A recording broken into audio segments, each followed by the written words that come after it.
আল্লাহ রাব্বুল আলামিন মুমিনের গুণ বর্ণনা করতে গিয়ে কোরআনে কারিমে আল্লাহ তাআলা বলেছেন, সূরা আনফালের ২ নম্বর আয়াতে আল্লাহ তাআলা বলছেন, ইন্নামাল মুমিনুনা আল্লাযীনা ইযা যুকিরাল্লাহু ওয়াজিলাত কুলুবুহুম ওয়া ইযা তুলিয়াত আলাইহিম আয়াতুহু যাদাতুহুম ঈমানান ওয়া আলা রাব্বিহিম ইয়াতাওয়াক্কালুন।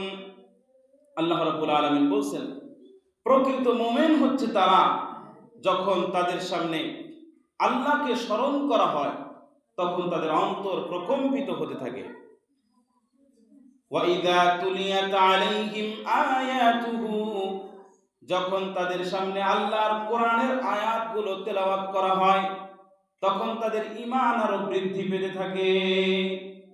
যখন তাদেরকে আল্লাহর কোরআন তেলাওয়াত করে শোনানো হয় তখন তারা সেগুলো বিশ্বাস করে, আল্লাহর আদেশগুলোকে মেনে চলার চেষ্টা করে এবং যেই নিষেধকৃত বিধান রয়েছে আল্লাহ তাআলার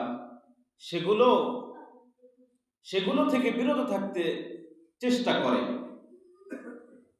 মুমিন যারা তারা জানে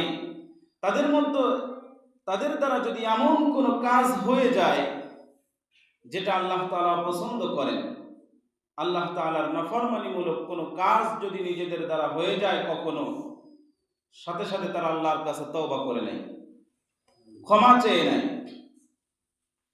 কোরআনে কারিমে আল্লাহ রাব্বুল আলামিন বলেছেন, ওয়াল্লাযীনা ইযা ফাআলু ফাহিশাতান আও যালামু আনফুসাহুম যাকারুল্লাহা ফাস্তাগফিরু লিযুনুবিহিম ওয়া মান ইয়াগফিরুয-যুনুবা ইল্লাল্লাহ ওয়া লাম ইউসিররু আলা মা ফাআলু ওয়া হুম ইয়া'লামুন।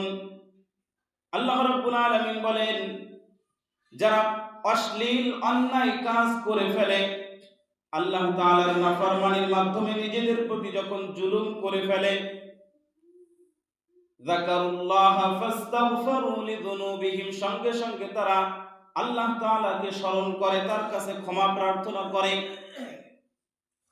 ফাস্তাগফিরু লিযুনুবিহিম ওয়া মান ইয়াগফিরুয-যুনুবা ইল্লাল্লাহ, তারা জানে যে আল্লাহ তাআলা ছাড়া গুনাহ মাফ করার আর কেউ নেই, এজন্য তারা আল্লাহ তাআলার কাছে সঙ্গে সঙ্গে ক্ষমা প্রার্থনা করে। তাদের আরেকটা বড় গুণ হচ্ছে ওয়ালাম ইউসিররু আলা মা ফাআলু ওয়া হুম ইয়া'লামুন, তারা জেনে শুনে নিজেদের গুনাহের উপরে অটল অবিচল থাকে না।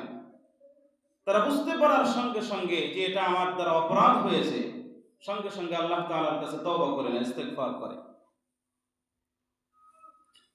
এজন্য রাসূল সাল্লাল্লাহু আলাইহি ওয়াসাল্লাম হাদিসের ভিতরে বলেছেন, যখন তোমাদের দ্বারা কোনো গুনাহ হয়ে যায় তখন সঙ্গে সঙ্গে তোমরা একটা ভালো কাজ করে নাও। আতবি'আস সাইয়্যাতাল হাসানা তামহুহা, নবীজি সাল্লাল্লাহু আলাইহি ওয়াসাল্লাম বলেছেন, যখন তোমার দ্বারা কোনো মন্দ কাজ হয়ে যাবে সঙ্গে সঙ্গে তুমি একটা ভালো কাজ, সওয়াবের কাজ করে নেবে, তাহলে এই সওয়াবের কাজটা গুনাহকে মুছে দেবে। মুমিনের গুণ হচ্ছে আল্লাহর আয়াত তেলাওয়াত করা হলে তাদের ঈমান আরো বৃদ্ধি পেতে থাকে।